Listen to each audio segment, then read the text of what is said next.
अस्सलाम वालेकुम स्टूडेंट्स। आज का हमारा टॉपिक है वर्टिब्रेट नर्वस सिस्टम्स। आप सब जानते हैं कि वर्टिब्रेट्स उन ऑर्गेनिजम्स को कहते हैं जिनमें वर्टिब्रल कॉलम होती है। ये सब फाइलम है फाइलम कॉर्डेटा का। फाइलम कॉर्डेटा के 3 बेसिक कैरेक्टरिस्टिक थे: होलो डोर्सल नर्वस सिस्टम, नोटोकॉर्ड का होना, फेरेंजियल स्लिट्स का बनना। अगर हम इसमें नोटोकॉर्ड की बात करें तो ये एक सलाखनुमा स्ट्रक्चर है जो कि मेसोडर्म के सेल्स से बनता है। इसमें बड़े बड़े वैक्यूलेटेड सेल्स होते हैं। ये सख्ती, तनाव, स्केलेटल एक्सेस, रिजिडिटी फराहम करता है एक जानदार के जिस्म में। एम्ब्रियो लेवल पर ये बनता है और जैसे जैसे एम्ब्रियो में डेवलपमेंट हो रही होती है वो फीटस बनता है, उसमें तमाम ऑर्गन्स डेवलप हो चुके होते हैं। अब सिर्फ बेबी का साइज़ बड़ा होना होता है। तो उसमें भी अगर हम देखें तो जो फाइलम कॉर्डेटा है उसमें सब फाइलम वर्टिब्रेटा को वर्टिब्रेटा कहते इसलिए हैं कि उनमें वर्टिब्रल कॉलम बन जाती है और ये जो नोटोकॉर्ड होती है ये रिप्लेस हो जाती है। बाकी के कॉर्डेट्स में नोटोकॉर्ड परसिस्ट करती है जो कि एक ही ग्रुप है। एम्फिऑक्सिस आपने उसमें पढ़ी थी हेमिकॉर्डेट्स में। तो बाकी के जो ऑर्गेनिजम्स हैं जो सब फाइलम वर्टिब्रेटा से ताल्लुक़ रखते हैं उनमें नोटोकॉर्ड ख़त्म हो जाती है और उसकी जगह वर्टिब्रल कॉलम ले लेती है। वर्टिब्रल कॉलम की जो डेवलपमेंट है वो बड़ी ही इंपॉर्टेंट है। उसकी रीज़न ये है कि एक तो उसने लोकोमोशन, मूवमेंट, जानदार का अपने जिस्म को बेहतर तरीके से इस्तेमाल करना, ये सारे कैरेक्टर्स जो हैं वो बहुत बेहतर तरीके से उनमें डेवलप कराए। इसके अलावा वर्टिब्रल कॉलम की वजह से स्ट्रॉन्ग मसल्स बने, तेज़ी से भागने वाले जानदार जो हैं वो बने और इन जानदारों के साथ साथ जो जॉ की हड्डियाँ हैं वो भी अलग हो गई, प्रॉपर जॉ बना। आज आपको पता है कि जो हमारी निचला जो जबड़ा है वो अलग है, ऊपर वाला जबड़ा अलग है। निचला जबड़ा हमारा मूवेबल है। तो हमारे साथ बहुत सारे ऑर्गेनिज्म में भी इसी तरह पैटर्न में ऊपर वाला जबड़ा और नीचे वाले जबड़े दोनों अलहदा हैं। बड़े तेज़ जानदारों में दांत हैं, तो उसकी वजह से जानदार जो है वो बड़े अच्छे शिकारी हैं, अपनी खुराक बड़े अच्छे तरीके से हासिल कर सकते हैं। अब अगर हम बात करें कि वर्टिब्रल कॉलम के साथ साथ जो एवोल्यूशन का प्रोसेस है उसमें आप देखते हो कि एक ट्यूबुलर नर्व कॉर्ड भी बनी थी, नोटोकॉर्ड भी बनी थी। नर्व कॉर्ड जो है और ये नोटोकॉर्ड, ये सारे कैरेक्टर्स ऐसे हैं जो कि थोड़े मॉडिफाई होते चले गए हैं। एवोल्यूशन के अमल के दौरान जो नर्व कॉर्ड है उसमें चेंजेस आते चले गए, वो बड़ी होती चली गई, मॉडिफिकेशंस होती चली गई और स्पेशलाइज हो गई और फिर उसकी जगह हायर ऑर्गेनिज्म में ब्रेन और स्पाइनल कॉर्ड जो है वो डेवलप हुए। आज हम जानते हैं कि जो ब्रेन है उसके 3 मेन पार्ट्स होते हैं। फोर ब्रेन जो ब्रेन का अगला हिस्सा है, मिड ब्रेन जो दरमियानी हिस्सा है और हाइंड ब्रेन जो बिल्कुल पिछला हिस्सा है। तो हमारे जो ब्रेन है उसमें मैंने आपको पहले भी बताया था कि बहुत सारे ऐसे हिस्से हैं जो कि मुख्तलिफ सेंस ऑर्गन से आने वाली सेंसरी इन्फॉर्मेशन को जो है वो हैंडल करते हैं। सो नर्वस सिस्टम जो है उसमें वर्टिब्रेट्स की अगर हम बात करें तो वो 2 तरह का जो है उसके पार्ट्स हैं, सेंट्रल नर्वस सिस्टम और peripheral nervous system. Central nervous system तो बराह रास्त जो है वो ब्रेन और स्पाइनल कॉर्ड पर मुश्तमिल है। पेरिफेरल नर्वस सिस्टम जो है ये नर्व्स पर मुश्तमिल है। नर्व जो हैं वो 2 तरह की होती हैं। वो नर्व्स जो कि हमारे दिमाग से निकलती हैं वो क्रैनियल नर्व्स कहलाती हैं और वो नर्व्स जो कि स्पाइनल कॉर्ड से निकलती हैं वो हमारी स्पाइनल नर्व्स कहलाती हैं। तो इन नर्व्स पर मुश्तमिल जो सिस्टम है वो पेरिफेरल नर्वस सिस्टम हो जाएगा। नर्व्स का मैंने आपको पहले भी बताया था कि इसमें एक्सोन्स के पार्ट होते हैं, न्यूरॉन्स के, और वो इकट्ठे कॉर्ड की तरह, जैसे आपने टेलीफोन की केबल देखी होगी या ऐसी आपने तारे देखी होंगी जिनमें बहुत सारी कॉपर की वायरिंग हुई होती है। तो उसी तरह ये भी एक थिक स्ट्रक्चर होता है जो कि एक्सोन से मिलकर बनता है न्यूरॉन के। इसके ऊपर प्रोटेक्टिव कवरिंग चढ़ी होती है, कनेक्टिव टिश्यू की शीथ चढ़ी होती है और ये सेंट्रल नर्वस सिस्टम से बाहर तक जो जिस्म के हमारे पार्ट्स हैं उनका जिस्म के साथ बेहतर कनेक्शन बनाने में मददगार साबित होता है। पेरिफेरल नर्वस सिस्टम जो है, अब इसमें अगर हम बात करें तो नर्व्स 3 तरह की हो सकती हैं। वैसे बेसिकली आपको पता है कि न्यूरॉन्स हमने पढ़ लिया हुआ है, वो भी 3 तरह के हैं। सेंसरी एफरेंट हैं जो कि सेंसरी रिसेप्टर्स के साथ इस जो है वो काम करेंगे, सेंसेस करेंगे, जो स्टिमुलस है उसको देखने में मददगार साबित होंगे, उसका पैगाम रसानी करने में मददगार साबित होंगे। फिर आ जाती है बात, इनको एफरेंट भी बोलते हैं। मोटर की, ये मोटर न्यूरॉन से मिलकर बनी है, ऑब्वियसली इनको इफरेंट नर्व्स भी कहते हैं। ये स्केलेटल मसल्स या ग्लैंड्स तक जो है वो कमांड्स यानी कि हुक्म लेकर जाती हैं कि एक अफेक्टर को क्या जो फंक्शन है वो परफॉर्म करना चाहिए। अब इसके अलावा अगर हम इनकी बात करें तो इसमें आप देख सकते हैं कि जो इफरेंट और एफरेंट की हमने तकसीम की है, उसके बाद मोटर नर्व जो है वो आगे से 2 मज़ीद फंक्शंस में डिवाइड की गई है जिस तरह से वो काम सर अंजाम देती है। एक है वॉलंटरी जिसे हम सोमैटिक कहते हैं और एक है इनवॉलंटरी जिसे हम ऑटोनॉमिक भी कहते हैं, विसरल भी कहते हैं। अब वॉलंटरी का मतलब होता है कि वो चीज़ें जो हमारे मर्ज़ी के ताबे हैं, यानी जिसमें हमारी मर्ज़ी शामिल है। चलना, बैठना, उठना, इस तरह की चीज़ें जिसमें हमारे स्केलेटल मसल्स इन्वॉल्व होते हैं, मूवमेंट हमारी जो है वो कॉज करते हैं। तो ये जो नर्व्स हैं वॉलंटरी यानी कि सोमैटिक नर्व्स जो हैं ये उसमें हमारी मदद करती हैं।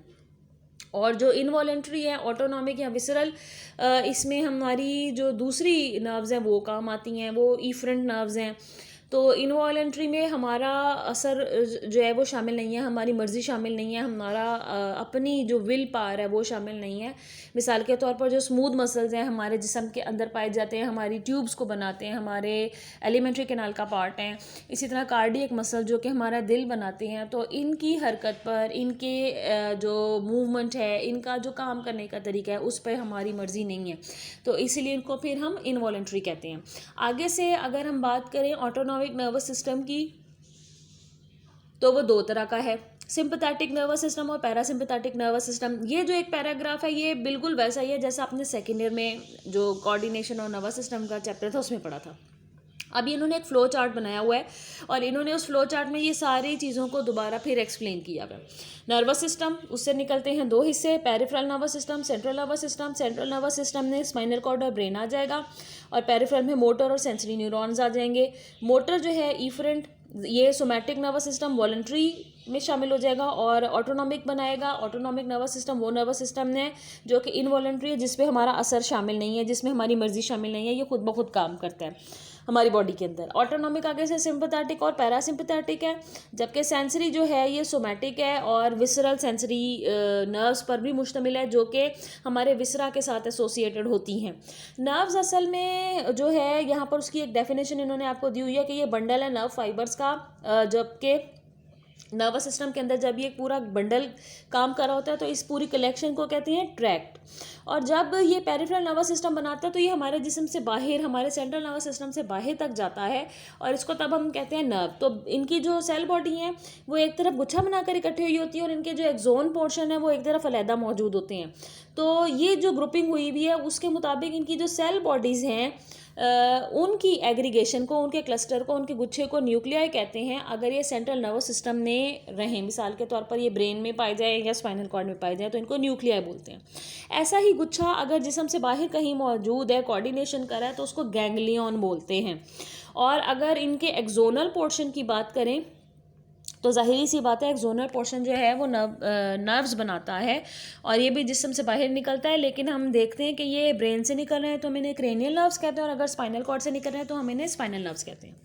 यहाँ आप देख सकते हैं कि लैम्प्रे का क्रॉस सेक्शन आपको दिखाया गया, उसमें न्यूरल कैनाल जो है वो बन रही है। ग्रे मैटर नर्वस सिस्टम में वो हिस्सा है जहाँ पर जो न्यूरॉन्स की सेल बॉडीज़ हैं वो ज़्यादा एग्रीगेट होती हैं। शार्क में भी इसी तरह क्रॉस सेक्शन आपको दिखाया गया है, बाह्य प्रोटेक्टिव शीथ है जो कि मददगार साबित हो रही है। ये दो हॉर्न्स की तरह जो है एग्रीगेशन बनाती है। इसमें से जब न्यूरॉन्स गुजर रहे होते हैं तो न्यूरॉन्स की जो सेल बॉडीज़ हैं वो ज़्यादा इकट्ठी हुई होती हैं, इसीलिए इसको कहते हैं ग्रे मैटर। वाइट मैटर उसको कहते हैं क्योंकि उसमें माइलिन शीथ और एक्सोन का पोर्शन जो है वो न्यूरॉन्स का एग्रीगेट हुआ होता है।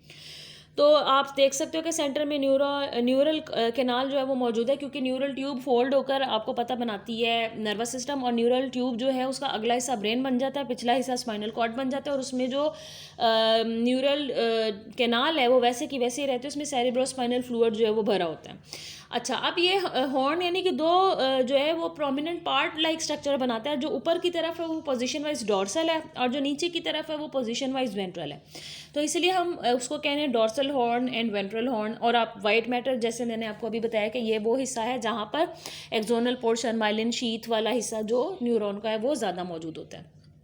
इसी तरह की पोजीशनिंग आप देख सकते हैं एम्फीबियंस में, उनमें भी यही हिस्सा है। डॉर्सल हॉर्न ऊपर साइड पर है, ग्रे मैटर जिसमें न्यूरॉन्स की सेल बॉडी ज़्यादा एग्रीगेट होती है, वाइट मैटर जिसमें माइलिन शीथ एक्सोनल पोर्शन ज़्यादा एग्रीगेट हुआ होता है। सेंटर में आप न्यूरल कैनाल देख रहे हो, और जो हिस्सा वेंट्रल साइड पर है वो वेंट्रल हॉर्न कहलाएगा। जो डॉर्सल की तरफ साइड पर है उसे डॉर्सल साइड का कहेंगे। यहाँ पर आप बर्ड्स और मैमल में भी सेम पैटर्न देख रहे हैं, इसके अलावा आप रेप्टाइल्स में भी सेम पैटर्न देख रहे हैं। ग्रे मैटर और वाइट मैटर दोनों में एक ही होता है।